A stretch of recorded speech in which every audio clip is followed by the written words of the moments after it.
Alpha Mizo Production YouTube channel and to le ngai thatu te chibai ve kule August ni khat sang ni som ni pali ania Manipur ground report kan ngai thanga kan thu thar ngai thak tur te hi July ni som thum pakhat jan lai dar song pani rik dona kan buat sai ni ti kha kan soi ma sa tu a kan pu kan soma ti chuan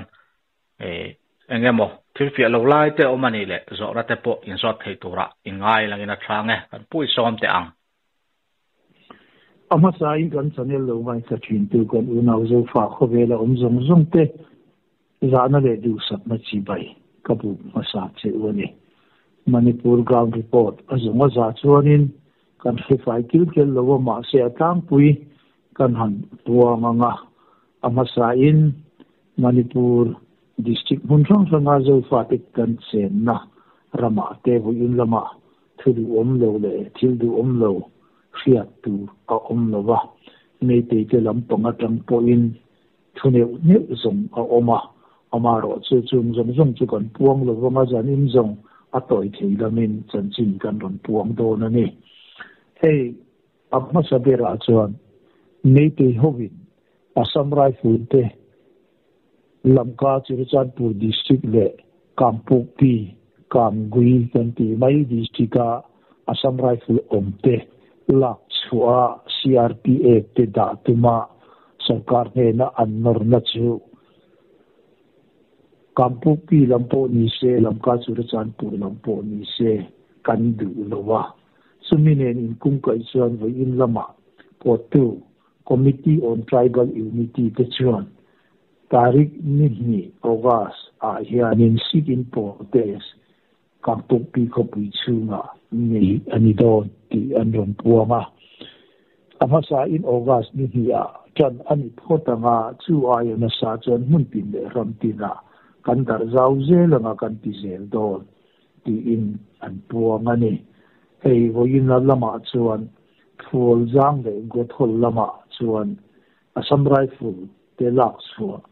an tumwanga an du lo da lan tirin kongzo na te ni puin an neya an kutate zakat pikingin Assam Rifle lak chua tum kan du lo ti in an aw rual ani ti chuan hei chuti ang bok chuanin Lamka Chirachandpur lama po hei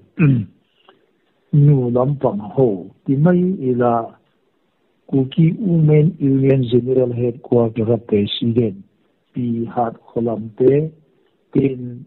ZMA President P. Chingai Damte Tin President Mar Women Association General Headquarter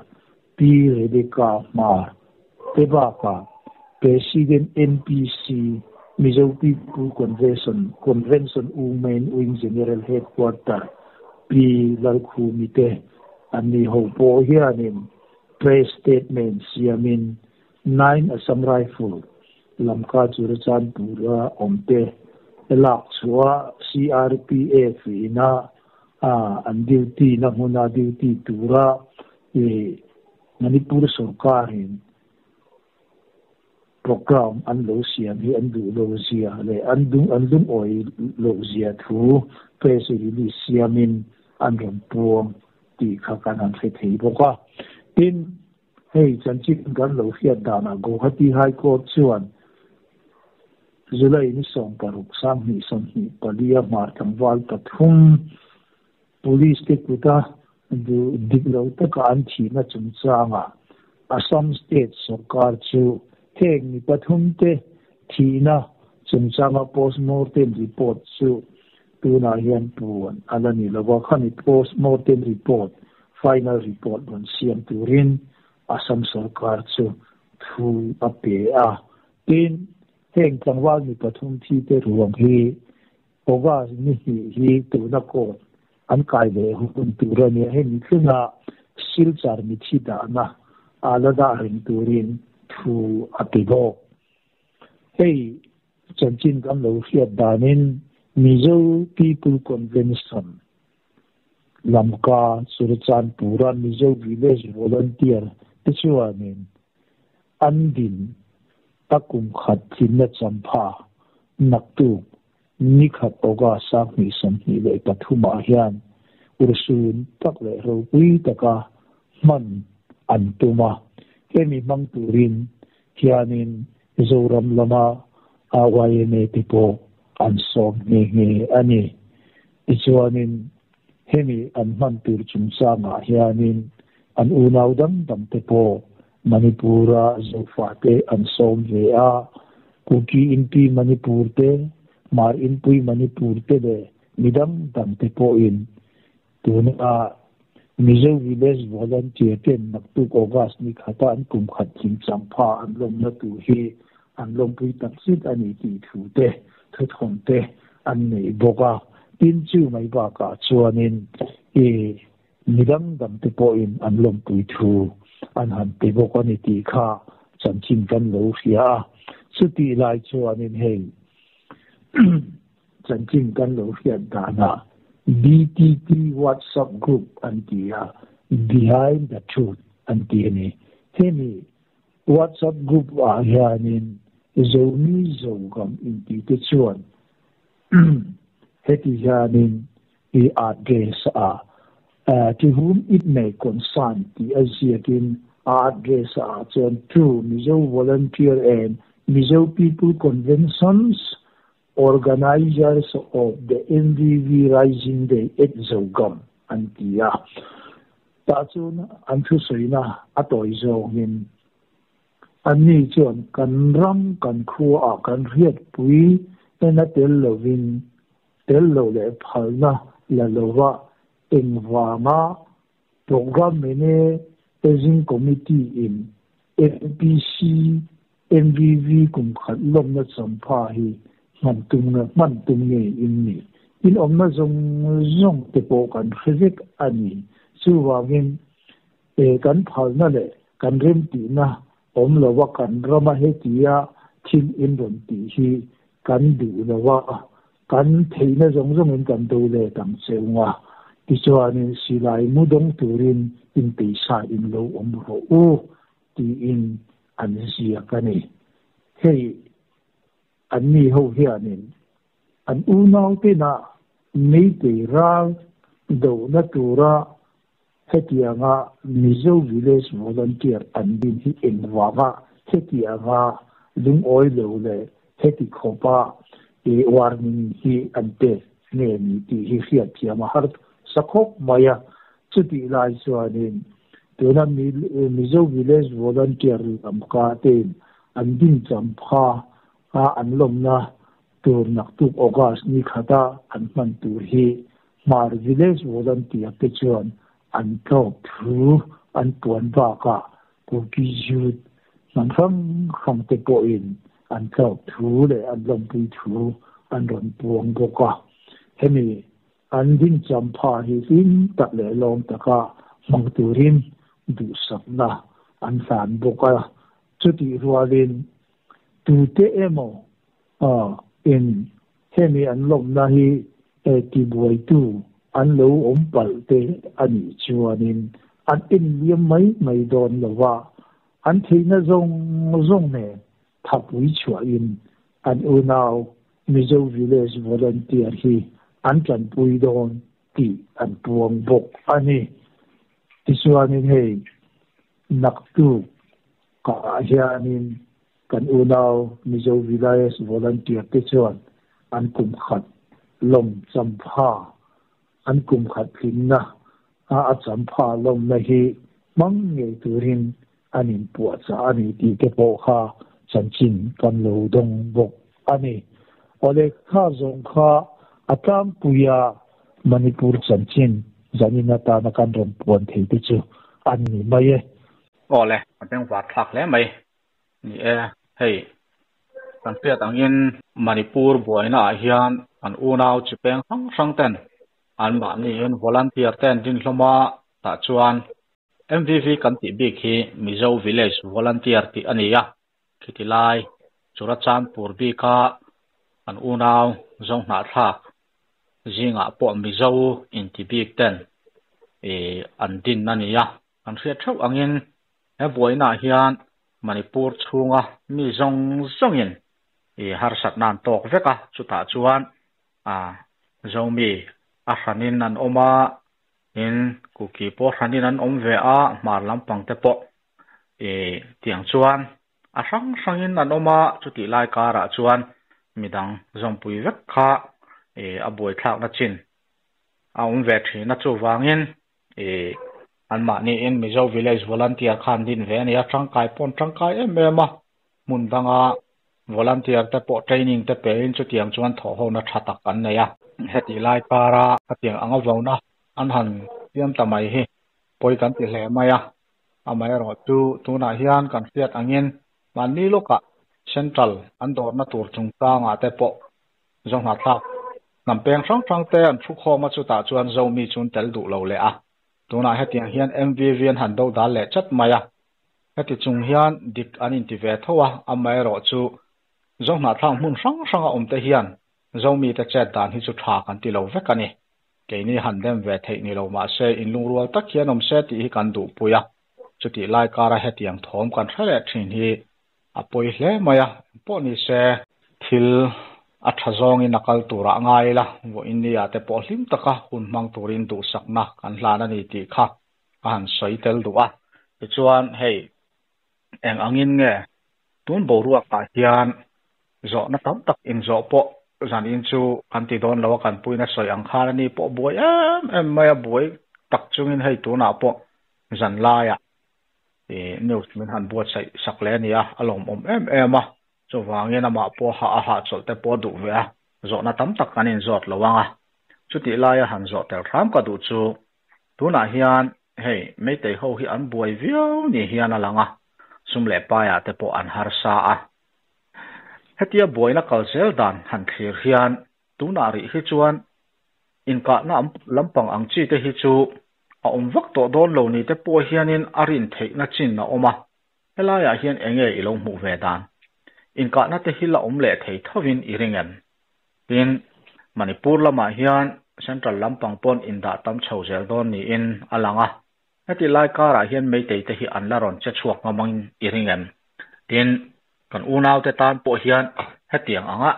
ni tin zan tin maya ma ni in venga duty ran mai hi kham ve to khop maya ato thleng roi lo turatia chat ve pop mai te hi athil ti chi ani to zo kang em ti live vel bor kha a zo na pakhat chau zan in chu ka zo tang chenga I thei ang chen min han chang la ka van tu em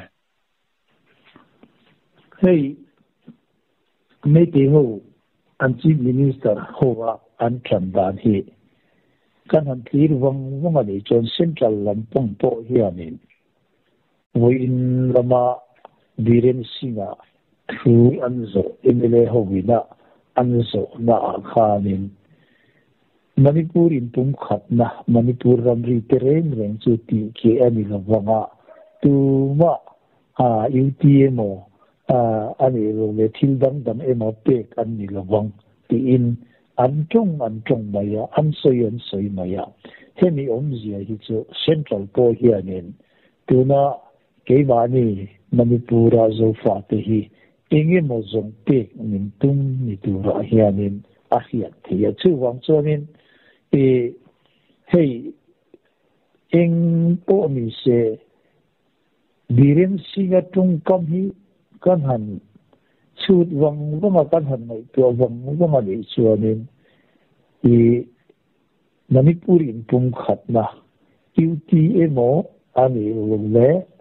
spirit administration reng gi pek an ni lawang ti hi asai fo maya hemi omzia central lampang po hian ke ba ni zo fa te ne me te ho hi chu mun khata ama kan soi to ngin khok khat tual khata ro re na pakhat buaya om thei kan ni to lo sia te po hi central hian in thatak le chiam takin alo heto a chu wang chonin ke ba ni zo fa te hi enge ma zong pe win tumani ti hi ru a oma pakhat na chon pa ni na mấy tỷ tệ từ那个很水清，民人卡了年应今年地中下啊看，阿妈不应该漏水多。mấy tỷ tệ伊迄地安漏个啦，民人卡皮那里做呢，因为那人啊遐呢， cái này bạc hạtกันที่ส่วนอันนี้ฮิปะนี่ส่วนที่เงี้ยcái này bạc hạtกันเตรียมกันอมันนี่ส่วนอันนี้ฮิปะทุ่งปลีเวลเตียงเงี้ยพวกนี้ข้าเตรียมดินมันดินข้าอันนี้อันโคชุงเว้งปินมาเฮียนี่อีศิลายกาเทียมอันกุตาเตอันเกอาเตอันนงจามาเตอันนงปมาเตอันนัลปุยเตอันงลาเตข้าเตรียมกาเทียมตัวน่ะวีลเชอร์เนี่ยอันนี้เลยเตียงเนี่ยนะข้าเตียงรำปีโลกันเตียงสิที่พอหิตังตะกันออกมาเนี่ยเฮงเตียว่าพอเฮียเนี่ยไม่ตีหูฮีอดีพักจนนั้นมีปุยเตเลยอันวอลันเตียร์เตอดีพอนี่เสียอันรู้ฮีอดีจะโตตีไม่ละข้าเตียงดินคนละดินอันนี้ตัวว่าเงินตัวน่ะเฮียเนี่ยรำไปเตียงกูle mei te li pun ho hi ani pui fiat turin hanin ho sa thi ma se an ru ta ka chuanin I tu na hianin an chau to he ani ti kha a hiat thia tin chu mai ba ka chuanin hei kan sia sum le pai la ma an har sat to e awangin an ma ni an mei te pui ho ve me na te tin imphal le che ve la tin ka cha na ga kan ti ho heng ho bula te yan poisa na sa takin an di ma na an sikul te na private sikul ate phei chuanin na sa takin chakhata te ram noi ni group chi khang atam takan om via heng zong hi ani an ma mo fu na turin heng sikul ate po hi anin poisa hi an demand thin kha ani pui ho poin an ram noi mi te ani ni nan ning to tin ani pui re po hianin le in lam pangani se rili ke ma om te ho po hi an buai na sa to le ani ke ni mi zo te anga so mai na le kho mai na nei hian ni lawa abik tak chuanin an ni ho hi tongkam lam ringo ta in mangai atak ram thleng phasi lo an ni awangin kheki gao kan ti a po kan khariat lai ani to an reso nan ton tu ang te pon ton lo awangin pa ni lok po kan DC office te ni pui ru tram khan an wadu khung ani kan ti ka khati ang din na din kha an ni to chu wang chonin in dowaron galamin ron ka po hi adik tak chon nei te ho yan kau thong to ani ti sa ka lo mu dan ani tim chu mai ba ka central sarkar po hian an khechiam em maya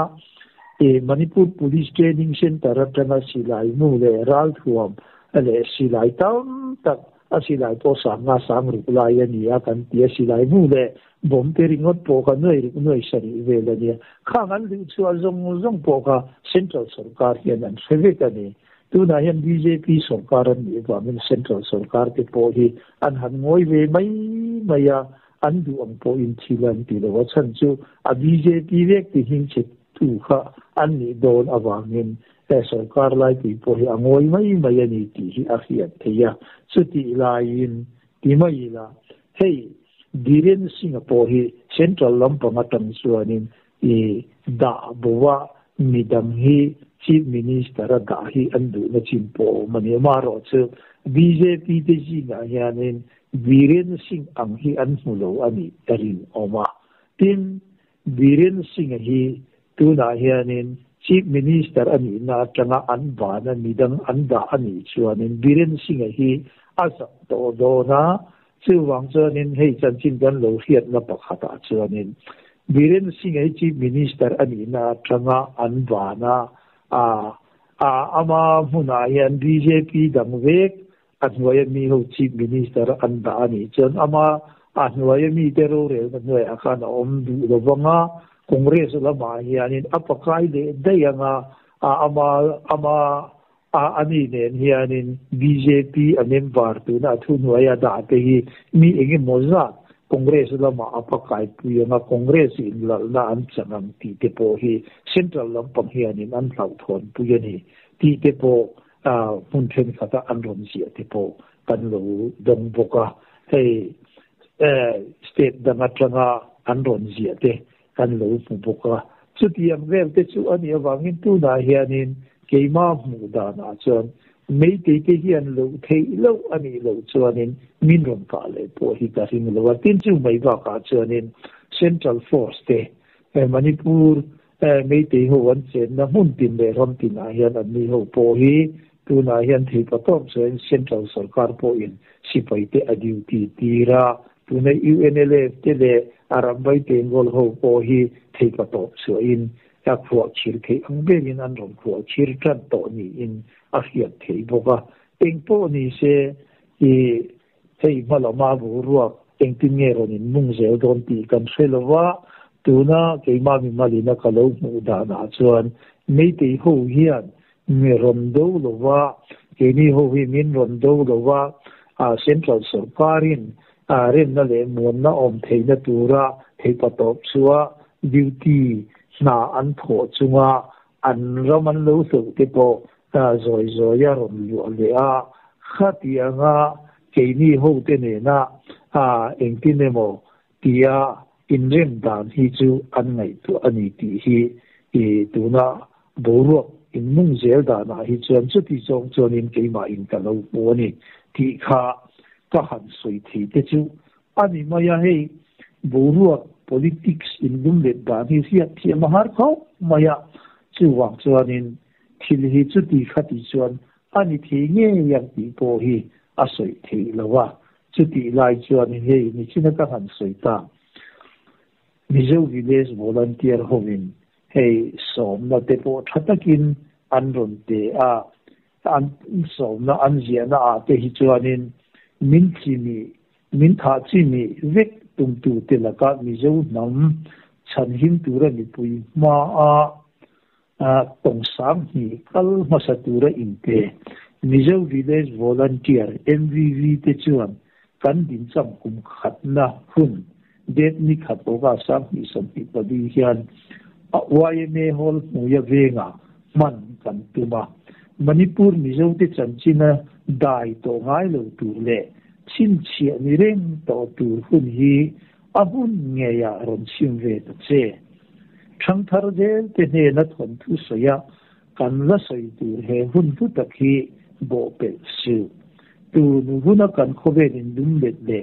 kan bu ruak ton me khian I Mizo sentiment a khoi che zo lo ani chuan loving nei to chiang le deu te o pathianin kan Mizo ni na pholam tu hian tun hun ayaren chang min siam to kher lo mai the sin kan gam chung hun toy te hi lau le khu chuma man leng ai chuan ni khat na chu kan Mizo sakei bak nei zia kan chua hian eng thol na min ken ve thei tho ania he hun zutak min ron man pui tur hian Mizo kani in ti to phot chu ngai na takasom kan ni ti in lamka media khanan ron tar lama khatiam khan min so mani chuti lai chon ni chin khan kan han puam to a zomi zo wam ten an mi hoina an thil ti tu te kha ani lo zong takin an ron do dal le a khati am thut bo ru kar leng kan ya wangin kan molam kan bo ru khi en tin ye mei ti te ne na kan kar a yan lo om zel ron ti po hi a soi dat po a thiam thei tak lo ani chu wang chuanin tu na kan bo ru ton me khi abu dan te po hi thiam har se ma chu ti lai chuan ke ma ni tu na Manipura kuki man vai prizo gam te le adam dang te chu hey in thurual tak le lungrual takin hey nak tu ka kan unaw te na an kum khat thin champha an lom na tu ra hian thei ka top suwa in kan zawa in kan thlop pi kan ti kha kan lo puam theu ani ti kan in lo fiat pui turin ngai kha tu te zong kha karon soin karon khil bok che uni ro se boi ne hi kan sia a engpo ni se in trong kai na min ron si je turin kan ron ngen lom thin che wa in trong kai na bokin zani na po min ron zuyula na tu ga kan kum khat thin na champha lom tur po har sat na le boi na om lawa tim le lom taka kan man thei na tur le กันอูนาวโจมีโจวัมเตโปเฮียนินอันมานี่ตีเง่อันนี้เราเลยกันอูนาวการะกันมวยเทนตูระอารูกาลูติโปลเตโปอันอมไม่เทียซึ่งเตโปจะอันนี้ไม่เทียเอ็มโปนิเซคิมเลล้อมแต่ก็นับตุพุนฮี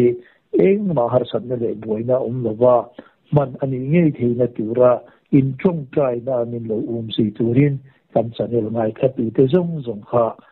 รู้เลยที่ก็จะถึงการรำซ้อมเลยเชื่อวันนี้โอเลข้าจงข้าจะนี่นาตานาการหันสวยที่เตจูนี่ไม่เตเสอินจาวาอินกันทูกันสันจินกันสันนิษฐานแค่ตูเตจงอินจาวาอินบังชาอู